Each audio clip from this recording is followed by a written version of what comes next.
Hey guys, my name is Caesar with Inspire Movement. Welcome to another segment of Word of the Day. So glad that you're joining us. If this is the first time that you're joining us in one of these segments, welcome. If you're a recurring guest, welcome back. Thank you so much for your patronage. So today we're looking at the word control. By definition, the word control is the power to make decisions about how something is managed or done, or alternatively, it's also the ability to direct the actions of someone or something. The aspect that we're looking at in terms of the word control today is having a controlling personality. So if you have a controlling personality, essentially what are the things that you do to manifest that? Well, one of them is that you're always looking for the smallest little thing that somebody else could change in order to appease your needs or to make you happy. Another form of control is that you use silence in a sense of power over someone. So you're in a conflict with somebody, and instead of maybe trying to have some sort of dialogue in order to be able to solve whatever that problem was, you basically reform to silence. You don't really want to talk to them. You give them the silent treatment. Another thing is that you're always right, and you're the only one that can do things right. Imagine being a manager, for example, and not having the ability to delegate. You have an inability to delegate because, again, you're the only one that can actually do things right.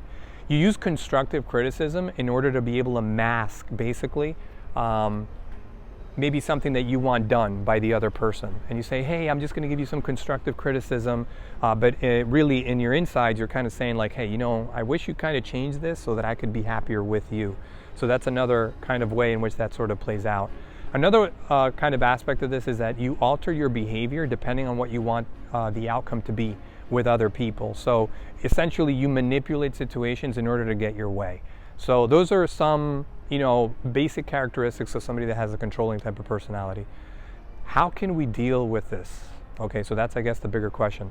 One simple thing that we've talked about before is the aspect of mindfulness. So if you're able to connect with, what your triggers are, when is it that you really feel very uncomfortable and maybe want to manifest that control over somebody else.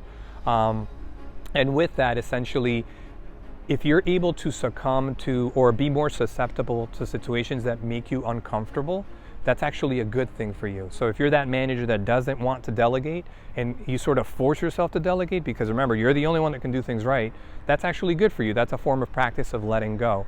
And lastly, in that vein, letting go. So letting go is actually the hardest part, but finding a way to just let go of all your fear and anxiety and just, again, trust the process, trust the situation, and trust that you don't need to be in control in order to be happy.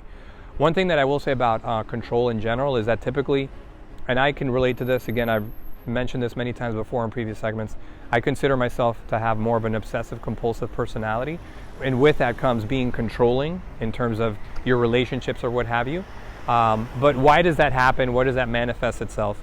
Well, a lot of the times it's because you come from some form of dysfunction or chaotic situation in your background as a child, and you're basically all bent up with fear and anxiety, and this rigid, very disciplined, perfectionist sort of personality is what you use in order to sort of cope with fear and anxiety.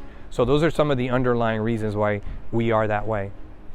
As I reflect on the word control, one of the things that I have to basically say is it's not necessarily always a con. There are some pros in the sense that if you're a perfectionist and you always attack things, say from, I'm going to do the best that I can with this task, that's really not a bad thing, right? That's not necessarily a bad thing. Where it becomes a problem is if you try to be a perfectionist in terms of dealing with other people. And if they don't do what you want them to do, then obviously you're not going to be able to feel happy. And again, if we kind of assess where that comes from, that in-bed sort of fear and anxiety, probably from much younger age, that sort of developed into this controlling type of personality, then we can better cope with the situation. For me personally, as I relate to letting go, as I mentioned before, I am a person of faith, so my faith in God is my way to sort of release and let go. But as I mentioned previously, if you're an agnostic, a brother or sister, or possibly an atheist, there are things like mindfulness, like meditation, which are other ways for you to let go and sort of get that sort of release that you need in order to not feel so on edge all the time when things aren't going your way. So those are some of the thoughts and maybe reflections that I have to share with you this week. I hope that you find some of these reflections useful. As I said, please reach out to us with any word that you want us to consider. We will do our very best. Again, sort of a disclaimer, I am not a mental health therapist nor a counselor. This is just an interesting topic to me as it relates to wellness. And I feel like we can all relate to a lot of the words that we try to actually provide some feedback on or reflections on these segments.